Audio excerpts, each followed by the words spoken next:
Baik, teman-teman yang ikut webinar, apakah boleh kameranya on? Untuk mempersingkat waktu, mari kita mulai. Bismillahirrahmanirrahim. Assalamualaikum warahmatullahi wabarakatuh. Shalom, Om Swastiastu, Namo Buddhaya, salam kebajikan bagi kita semua. Halo, selamat siang teman-teman yang terhormat.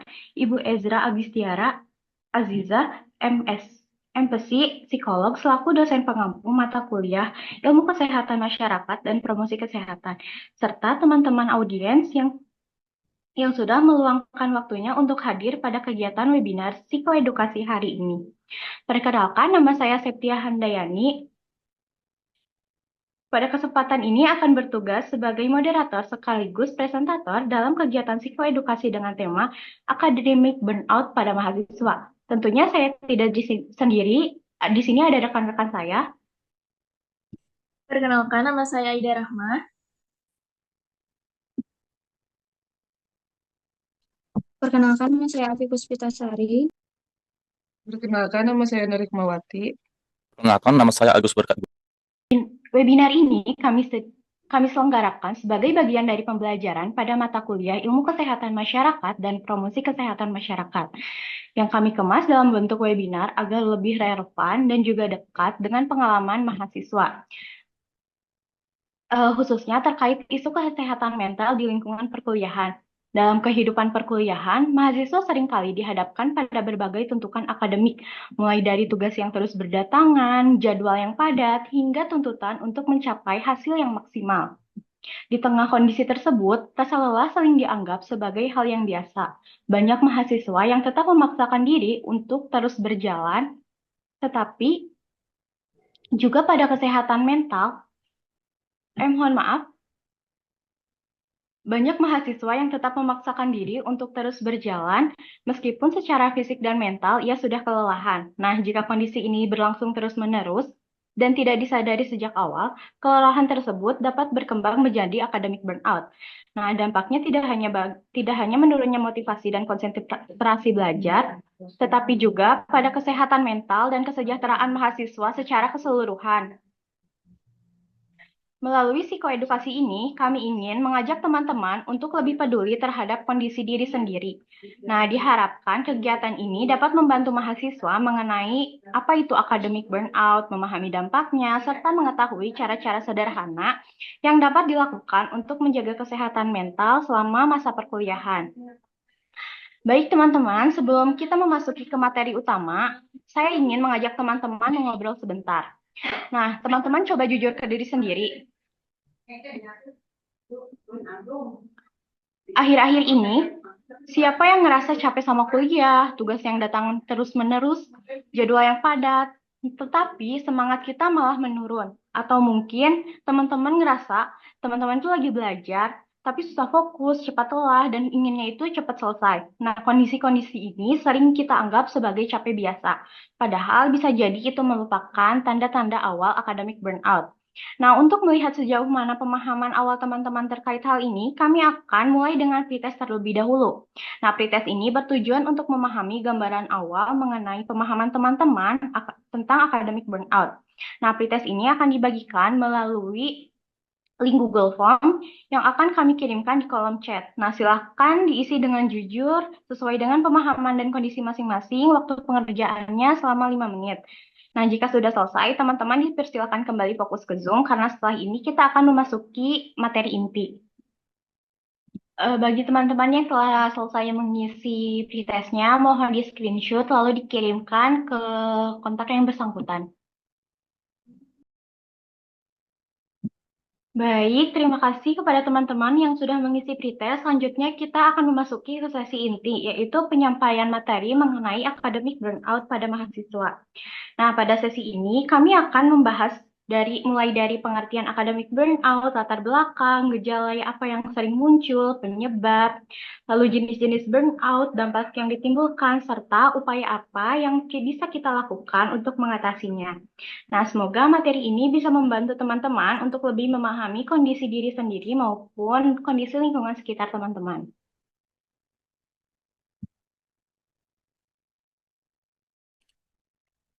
Baik, untuk mempersingkat waktu, langsung saja kita pada materi. Di sini ada pengertian. Coba next dulu.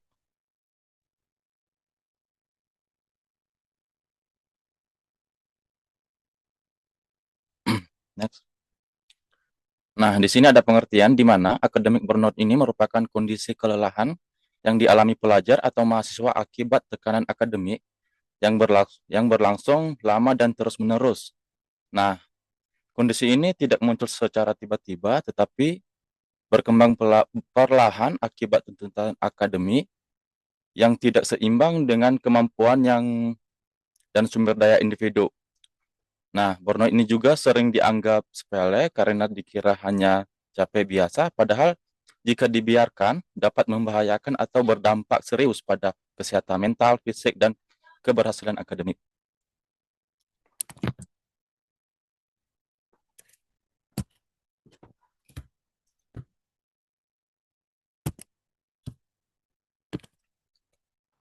Selanjutnya di sini ada latar belakang. Jadi ada 4 latar belakang utama yang membuat mahasiswa rentan mengalami academic burnout.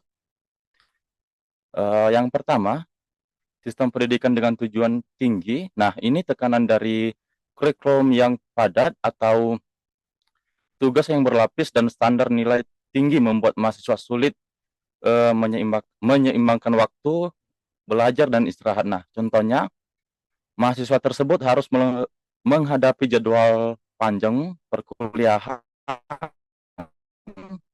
hingga malam, lalu ditambah laporan yang harus diselesaikan keesokan harinya.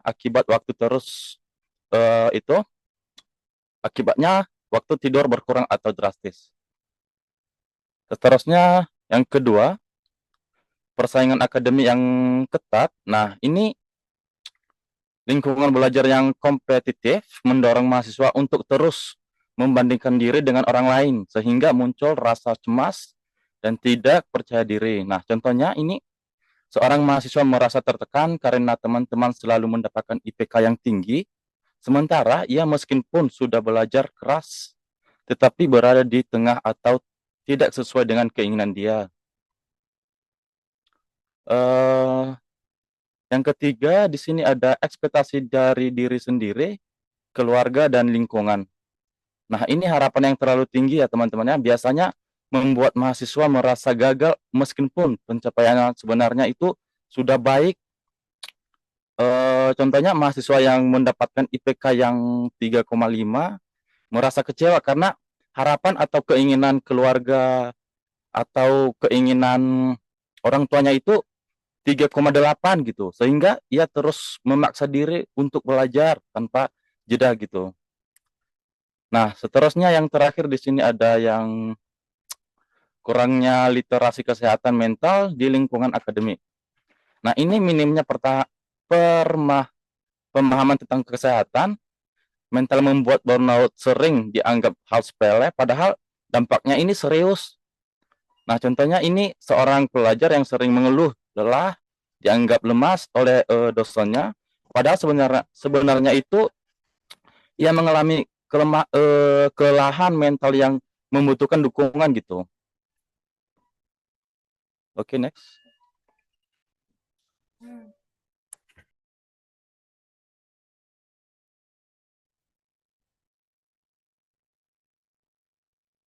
Nah, selanjutnya di sini ada gejala burnout. Nah, teman-teman, gejala burnout itu gak cuma ada gejala fisik, ada juga gejala emosional, dan juga di bidang akademiknya gitu. Yang pertama kita bahas di gejala fisik.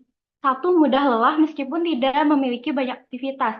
Contohnya misalkan teman-teman baru bangun tidur udah ngerasa capek, duduk-duduk doang ngerasa capek, padahal teman-teman tuh nggak ngelakuin aktivitas apa-apa. Teman-teman tuh cuma diem, scrolling TikTok, scrolling IG, terus ngelamun, overthinking, tapi ngerasa temen-temen tuh capek kayak habis maraton 15 kilo gitu.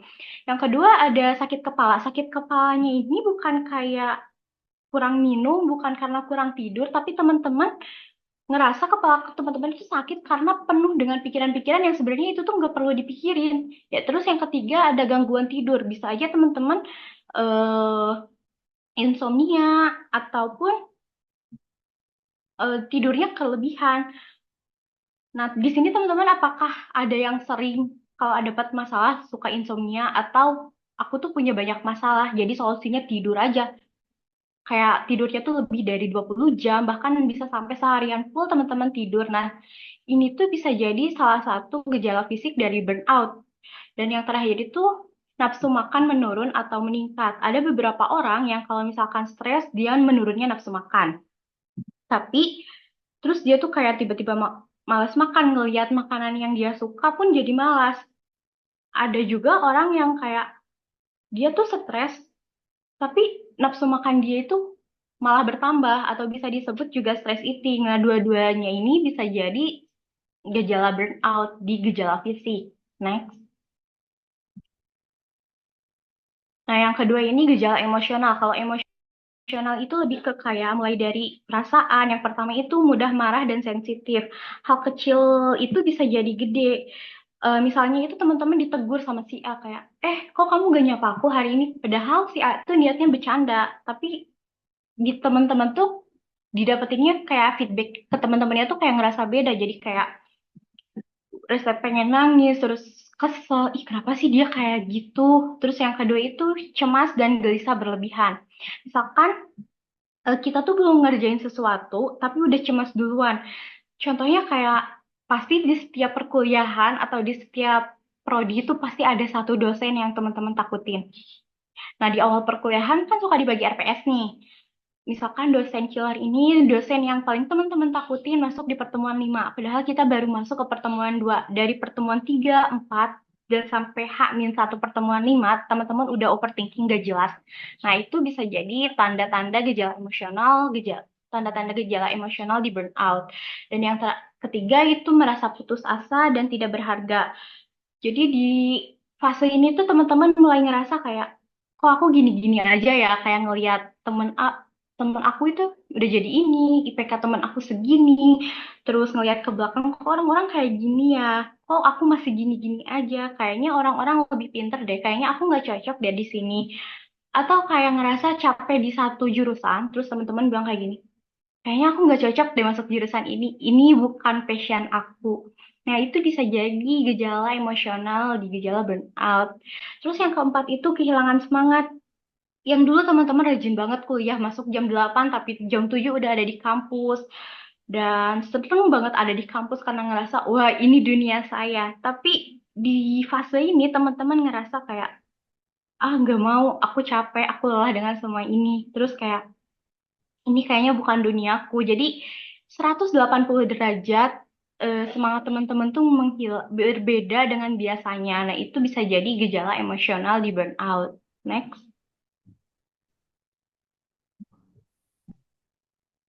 Nah, yang terakhir ada gejala dan perilaku akademik. Nah, salah satu ciri-ciri di bidang akademik nih, kalau teman-teman burnout itu suka menunda-nunda tugas. Bukan karena malas, tapi teman-teman tuh otaknya ngerasa udah penuh belum mulai. Misalkan nih kita adalah praktek tulis tangan.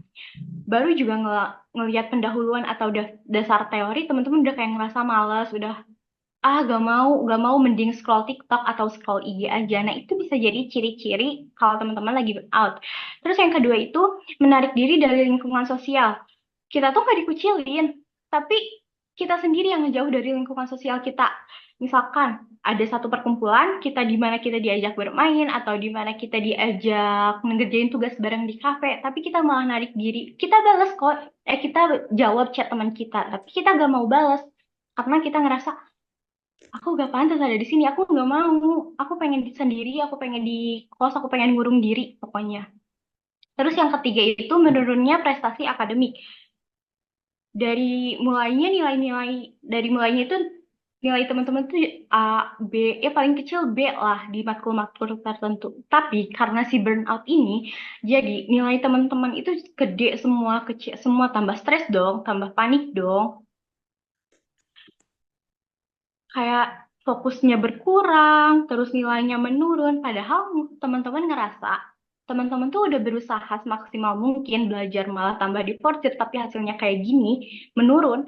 Nah, itu bisa jadi gejala burnout.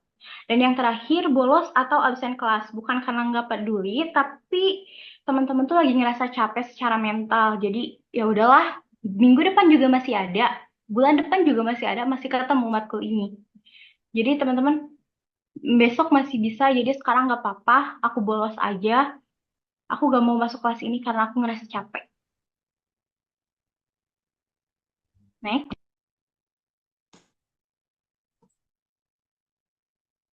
Selanjutnya, di sini ada penyebab akademik burnout. Nah, penyebab akademik burnout ini dapat dibedakan menjadi dua faktor, faktor internal dan faktor eksternal. Faktor internal itu berasal dari dalam diri mahasiswa. Yang pertama ada perfeksionisme berlebihan. Di sini mahasiswa itu sering ngerasa harus selalu maksimal, selalu sempurna, dan nggak boleh salah. Standarnya itu terlalu tinggi dan bikin gampang kecewa sama diri sendiri. Kalau ini terjadi terus-menerus, pikiran kita itu jadi capek dan emosinya itu terkuras. Yang kedua itu ada rasa takut gagal, takut nilainya jelek, IPK-nya turun atau ngecewain orang lain. Bikin mahasiswa itu sering pikiran. Sebelum ngerjain tugas itu udah ketakutan, terus pas selesai pun masih cemas sama hasilnya. Akhirnya pikirannya itu jarang nggak pernah tenang akan kepikirannya hal itu. Terus yang ketiga ada manajemen waktu yang buruk. Nah, di sini mahasiswa itu kesulitan ngebagi waktu antara kuliah, tugas, organisasi, dan istirahat. Banyak tugas yang ditunda sampai mendekati deadline dan dikerjainnya itu buru-buru. Nah, kalau ini tuh bikin stres berulang dan badan kita itu pasti ikut capek. Terus yang keempat, ini ada kurang kemampuannya coping stres atau belum punya cara untuk mengelola stres. Saat kita ngerasa tertekan, mahasiswa ini sering memilih memendam sendiri, nggak tahu harus cerita ke siapa atau gimana cara nenangin diri itu belum tahu gitu. Nah, tekanan ini yang dipendam lama-lama kan jadi menumpuk ya dan berubah jadi kelelahan mental. Terus yang kedua ini ada faktor eksternal. Faktor eksternal itu tekanan yang datang dari lingkungan perkuliahan. Yang pertama ini ada beban tugas dan jadwal kuliah yang padat. Nah, tugas-tugas kan seringnya berdatangannya barengan, terus deadline-nya tuh berdekatan. Belum selesai satu, udah datang tugas yang lain. Terus waktu istirahat kita tuh jadi kepotong dan gak benar-benar sempat istirahat. Terus yang kedua itu ada tekanan nilai dan IPK. Nah, di kampus kan nilai itu sering jadi patokan utama ya. Mahasiswa itu harus selalu dapat hasil bagus. Misalnya nilai turun sedikit itu bisa kepikiran, stres, padahal usaha yang dikeluarkan itu udah banyak gitu. Terus yang ketiga ini ada metode pembelajaran monoton. Jadi cara belajar yang itu-itu aja tuh bikin mahasiswa cepat bosan. Ya, kurangnya interaksi bikin fokusnya gampang hilang dan kuliahnya itu terasa melelahkan. Terus yang terakhir ini ada kurangnya dukungan dari sekitar. Yang keempat ada kurangnya dukungan dari sekitar atau dukungan sosial. Nggak semua mahasiswa punya tempat buat cerita saat lagi capek atau tertekan. Kurangnya dukungan dari teman, dosen, atau lingkungan itu bikin mahasiswa ngerasa berjuang sendirian. Terus yang terakhir ini ada lingkungan akademik yang kompetitif. Nah, mahasiswa sering tanpa sadar membandingkan diri dengan orang lain. Terus melihat temannya kelihatannya lebih pintar atau lebih cepat selesai, itu tuh bikin minder dan ngerasa diri sendiri itu kurang. Next. Selanjutnya ada jenis-jenis akademik burnout. Akademik burnout ini adalah sindrom psikologis yang ditandai oleh 3 dimensi utama. Yang pertama ada emotional exhaustion atau kelelahan emosional. Mahasiswa itu merasa lelah, kosong, dan kehabisan energi, sulit berkonsentrasi, dan mudah menyerah. Jadi di tahap ini, mahasiswa mulai ngerasa capek banget, tapi bukan cuma fisik, tapi juga mental. Jadi misalnya bangun pagi itu rasanya udah lelah, terus susah fokus saat kuliah, dan hal-hal kecil itu jadi terasa lebih berat. Energinya seperti terkuras, padahal aktivitas yang dijalani hari-hari itu terlihat biasa saja. Terus yang kedua ada cynicism atau depersonalization, muncul sikap negatif terhadap tugas dan kegiatan akademik dan merasa belajar itu tidak bermakna. Nah, di tahap ini, mahasiswa itu mulai nggak terlalu peduli sama kuliahnya. Misalnya masuk kelas itu tanpa dorongan dari diri sendiri, bukan karena keinginan lagi. Terus tugas itu dikerjain, ya udah asal kerjain aja, dikerjain sekadarnya. Yang penting bisa dikumpulin. Terus belajar itu bukan lagi jadi prioritasnya lagi, dan kuliah itu cuma dijalanin biar cepat-cepat selesai. Terus yang ketiga ada reduced academic efficiency. atau menurunnya rasa percaya diri, merasa tidak kompeten dan tidak produktif.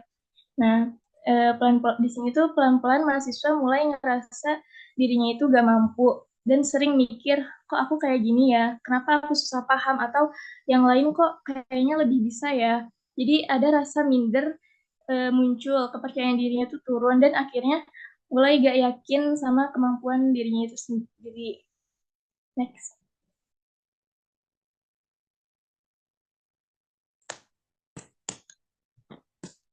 Selanjutnya di sini ada dampak akademik burnout. Yang pertama itu ada kesehatan mental, seperti capek mental dan emosional. Kayak mahasiswa dapat mengalami kelelahan mental dan emosional karena tekanan akademik yang terus-menerus. Selanjutnya ada mudah stres dan cemas. Ini tuh karena tekanan tugas, deadline, dan nilai membuat kita merasa stres dan khawatir berlebihan. Selanjutnya ada kehilangan semangat dan makna kuliah. Itu tuh kayak kuliah terasa membosankan, tidak bermakna, dan hanya dijalani sebagai kewajiban sehingga kuliah terasa menjadi beban. Selanjutnya ada kurang percaya diri dan pola tidur terganggu. Ini tuh seperti kita menjadi ragu terhadap kemampuan diri sendiri serta mengalami sulit tidur atau tidur tidak teratur. Yang kedua ada fungsi kognitif atau mempengaruhi kemampuan berpikir. Pertama ada sulit fokus dan mudah lupa seperti konsentrasi menurun sehingga sulit memahami materi dan sering lupa apa yang sudah dipelajari. Terus selanjutnya ada pikiran terasa lemot. Ini tuh seperti proses berpikir menjadi lambat sehingga sulit memahami materi. Yang terakhir ada overthinking dan sulit ambil keputusan. Eh, Kayak terlalu banyak berpikir negatif sehingga bingung dan ragu saat menentukan pilihan. Yang ketiga ada performa akademik. Yang pertama yaitu ada motivasi belajar menurun, seperti malas belajar dan tidak bersemangat mengikuti perkuliahan. Yang kedua ada sering menunda tugas, seperti tugas dikerjakan mendekati deadline atau bahkan tidak selesai tepat waktu. Selanjutnya yang terakhir ada kurang aktif, hasil belajar tidak maksimal. Ini tuh seperti jarang berpartisipasi sehingga pemahaman dan nilai menurun.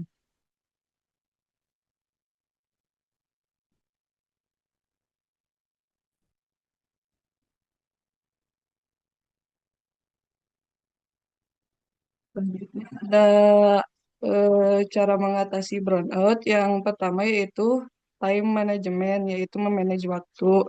Yang pertama ada tentukan prioritas, seperti tugas mana yang harus dikerjakan lebih dulu agar tidak kewalahan saat mengerjakannya. Yang kedua ada membuat jadwal realistis, seperti menyusun jadwal sesuai kemampuan dan waktu yang dimiliki. Yang selanjutnya adalah pecahkan tugas besar, seperti memecahkan tugas besar menjadi terasa tugas ini kecil agar tugasnya lebih ringan dan mudah diselesaikan. Yang kedua ada self-care atau memulihkan kondisi fisik dan mental. Yang pertama ada tidur cukup agar tubuh dan otak dapat beristirahat dengan baik. Selanjutnya ada pola makan seimbang. Ini membantu menjaga energi dan konsentrasi. Eh, yang terakhir ada aktivitas menyenangkan seperti melakukan hobi kita, olahraga, atau bersantai. Ini tuh dapat membantu mengurangi stres dan memperbaiki suasana hati.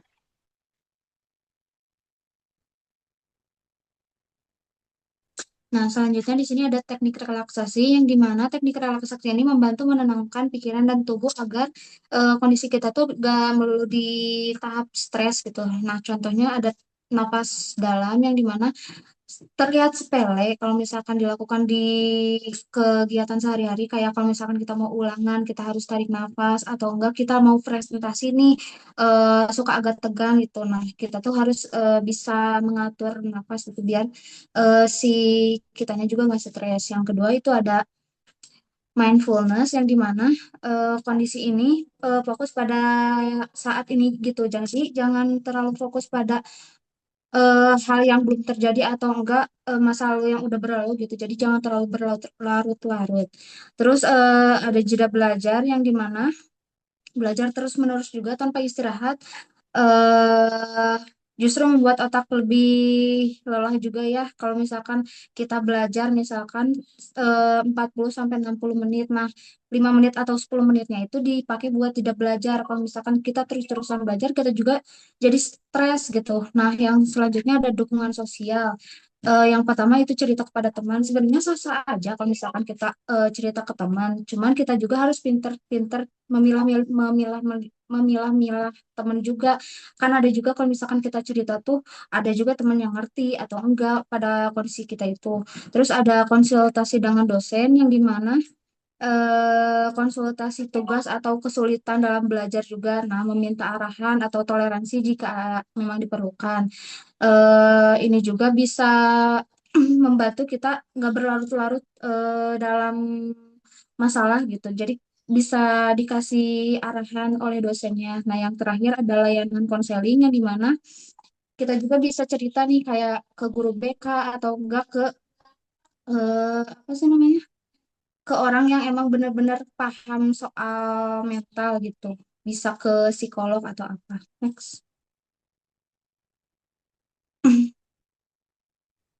Nah, jadi kesimpulannya itu akademik burnout merupakan masalah serius namun dapat dicegah dan diatasi. Kesadaran diri, dukungan lingkungan, dan strategi coping yang tepat sangat berperan dalam menjaga kesehatan mental dan keberhasilan akademik. Jadi kita tuh harus aware terhadap diri sendiri. Jadi kita tuh harus mengenal diri sendiri gitu. Jangan kalau misalkan kita capek, capek biasa kali. Kalau misalkan rebahan dikit, udah beres gitu capeknya padahal kita tuh lagi di posisi yang emang burnout gitu ya.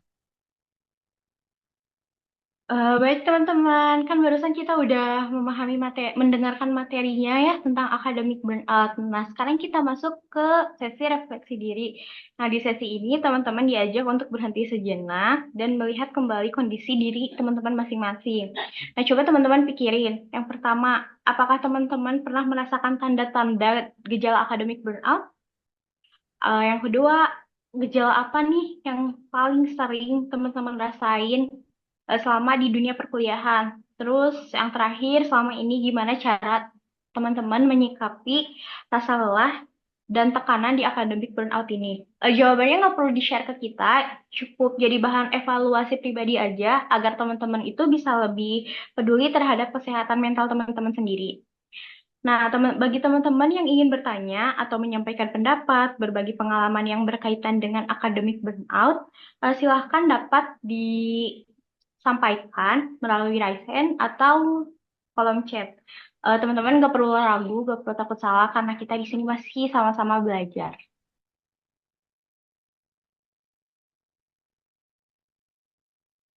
Ya, silahkan. Apakah ada pertanyaan?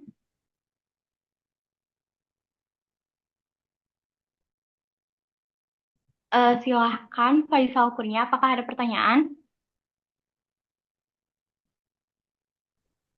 Baik, terima kasih. Sebelumnya izin bertanya. Nah, tadi Iya, kan udah silahkan. dibahas. Baik, baik tadi kan udah dibahas ya. Kalau misalnya burnout dan capek biasa itu berbeda gitu. Tapi kita sebagai mahasiswa, bagaimana cara yang paling gampang untuk mengidentifikasi atau menyadari bahwa kita tuh udah di fase burnout gitu. Atau misalnya, kayaknya ini saya udah burnout gitu. Nah, bagaimana cara yang paling gampang untuk mengidentifikasi atau menyadari hal tersebut? Terima kasih.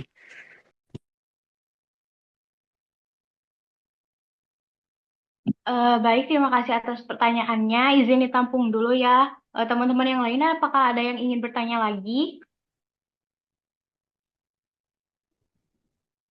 Silahkan, Nazma. Apakah ada pertanyaan? Baik, sebelumnya izin memperkenalkan diri, nama saya Nazma Nurholipah. Izin bertanya, dari semua yang tadi sudah dijelaskan dan disimpulkan, apa satu hal penting hal yang paling penting supaya kita nggak kejebak sama burnout. Terima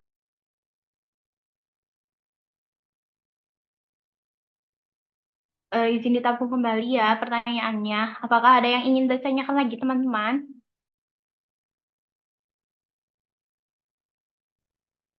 Baik, izin bertanya apakah masih boleh untuk mengajukan pertanyaan? Silakan, masih boleh.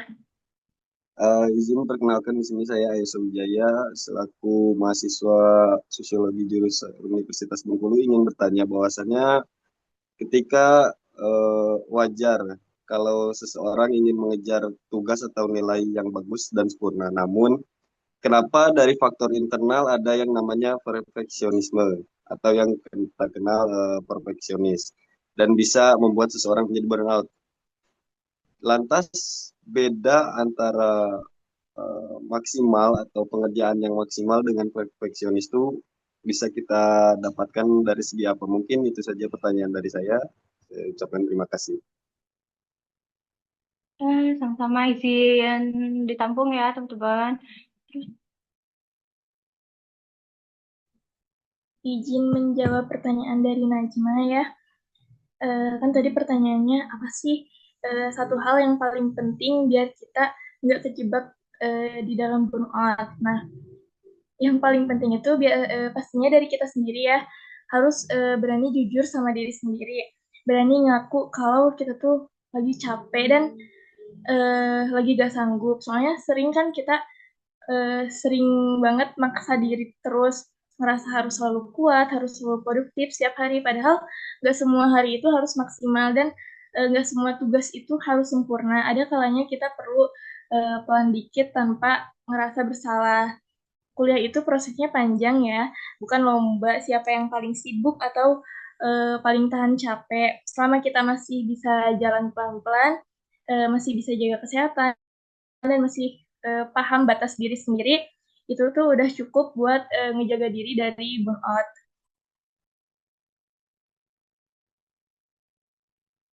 Terima kasih. Baik, saya akan menjawab pertanyaan dari Faisal tadi ya. Pertanyaannya tadi akan dijelasin ya kalau burnout itu beda sama capek biasa gitu. Tapi kita sebagai mahasiswa itu gimana sih cara paling gampang buat ngerasain atau nyadar, oh ini kayaknya aku udah burnout gitu ya. Nah, jadi ini jawabannya kalau dari yang aku rasain dan aku lihat di sekitar burnout ini itu jarang kerasa langsung gitu ya. Biasanya kita gang gapnya biasanya cuman capek biasa gitu. Awalnya mikir, ah ini paling capek biasa gitu. Tapi bedanya capek ini, aduh, maaf ya teman-teman. Mohon maaf ya ngomongnya. Nah, jawabannya ini kalau dari saya yang aku rasain dan yang aku lihat di sekitar, nah burnout ini jarang kerasa langsung biasa kerasa langsung. Biasanya kita gampangnya cuman capek biasa gitu. Awalnya mikir, ah ini paling kecapean biasa, tapi bedanya capek ini enggak hilang-hilang gitu. Tidur udah cukup, sempet istirahat dan tapi pas mulai ngerjain tugas lagi rasanya berat banget gitu ya. Cuman tapi ini bukan cuman malas tapi kayak kosong gitu. Duduk di depan laptop bukan buka laptop dan tapi kita mikir nggak jalan gitu, pikiran kita nggak jalan, fokus, gampang hilang gitu, motivasi turun dan hal-hal yang dulu bikin kita semangat sekarang rasanya datar aja gitu ya. Nah, di situ biasanya kita baru ngeluh ya gitu. Ini bukan capek biasa, kayaknya udah burnout gitu.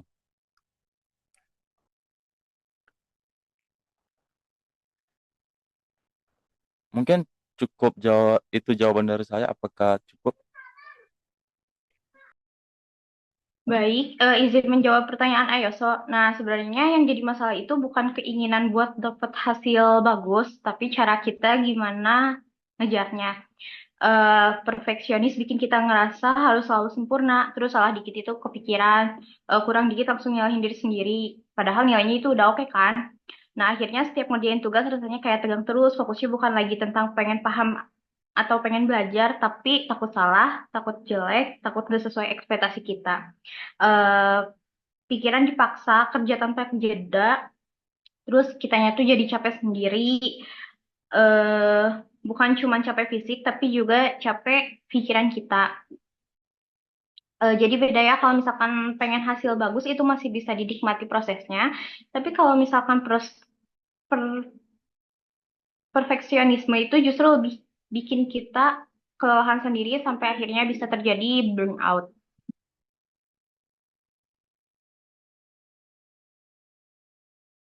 Baik, izin menjawab pertanyaan dari Said. Tadi kan bagaimana cara paling ampuh untuk mengatasi burnout itu sendiri ketika sudah terjadi, lalu bagaimana cara mengantisipasi di masa yang akan datang supaya tidak kena burnout lagi. Kalau menurut aku ya, pas burnout itu udah kejadian, hal paling ampuhnya itu yang bisa dilakuin yang pertama yaitu berhenti sebentar, kayak istirahat dan ngaku kalau diri sendiri lagi capek. Bukan bukannya ditambahin target atau dipaksa produktif, tapi beneran ngasih jeda. Kayak mulai dari hal kecil dulu, kayak ngurangin beban, pola tidur teratur, dan gak nyalahin diri sendiri karena lagi gak maksimal. Intinya, fokus balikin energi pelan-pelan, bukan ngejar hasil. Terus buat ke depannya, biar gak keulang lagi, kuncinya ada di cara ngatur diri. Eh, Tahu batas kemampuan, berani bilang cukup, dan gak nunggu sampai tumbang baru istirahat. Kayak ngerjain tugas dicicil, bukan kayak mepet-mepet deadline. Dan gak semua hal harus sempurna. Penting juga untuk punya tempat cerita, entah teman atau orang yang dipercaya, biar gak dipendam sendiri. Terus, jadi burnout itu bukan cuma diatasi pas datang, tapi dicegah dari kebiasaan sehari-hari kita. Izin menjawab pertanyaan dari Eria. Nah, itu tuh bisa kejadian pas burnout terlalu dinormalin lama-lama kan capek mental, dianggap juga hal biasa kan. Nah, jadi tiap ngerasa berat tuh kita mikirnya ah wajar aja semua mahasiswa juga gini. Padahal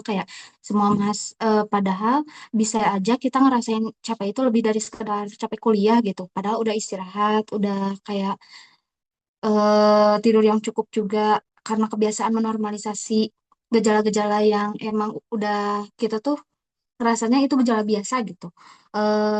Banyak juga yang akhirnya ngeremehin kondisi diri sendiri. Harusnya kan kita harus aware pada kondisi diri sendiri ya. Terus nggak kepikiran buat berhenti sebentar atau cari bantuan, malah kita tuh paksa terus jalan gitu. Jadi masalahnya kesehatan mental yang sebenarnya serius ketutup sama label burnout biasa. Atau gejala biasa, menurut aku tuh burnout itu boleh diakui atau dibahas, tapi jangan sampai bikin kita abai sama tanda-tanda yang diri kita sebenarnya lagi butuh pertolongan gitu, Eria. Iya, terima kasih kepada teman-teman semua atas partisipasi dan antusiasmenya untuk bertanya mengenai akademik burnout ini. Nah, selanjutnya kita akan melaksanakan post-test dan evaluasi reaksi. Relaksasi. Nah, kan teman-teman udah mendengarkan materi ini dari awal, apa itu burnout dan sebagainya. Nah, sekarang coba teman-teman isi post-testnya ada di linknya ada di kolom komentar dan juga isi evaluasi reaksinya. Waktunya 10 menit. Terima kasih kepada teman-teman yang telah mengisi post-test dan juga evaluasi reaksi. Eh, Teman-teman, sebelum penutupan, mohon untuk on-cam semua, karena akan ada sesi dokumentasi. Teman-teman lainnya boleh on-cam. Ayo teman-teman boleh on-cam. Sudah.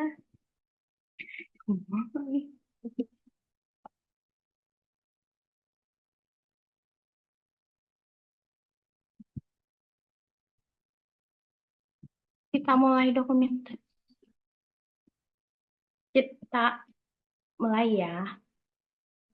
Senyum, 1, 2, 3.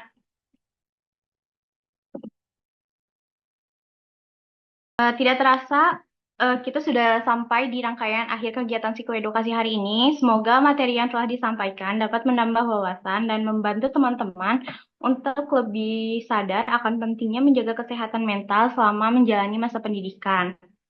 Ingat, merasa lelah bukan berarti teman-teman lemah. Terus mengenai batasan diri dan berani mencari bantuan merupakan bagian dari upaya menjaga diri teman-teman sendiri. Kami mengucapkan terima kasih kepada Ibu Erza Agistara Aziza, MPC Psikolog, serta seluruh teman-teman audiens yang telah berpartisipasi pada hari ini. Mohon maaf apabila selama kegiatan berlangsung terdapat kekurangan. Saya, Septia Handayani, selaku moderator dan presentator, mohon undur diri. Wassalamualaikum warahmatullahi wabarakatuh. Waalaikumsalam warahmatullahi wabarakatuh. Waalaikumsalam. Teman-teman boleh left. Terima kasih. Terima kasih. Terima kasih. Gimana cara ngeluarin orang? Udah. Yeay, sudah. Good job.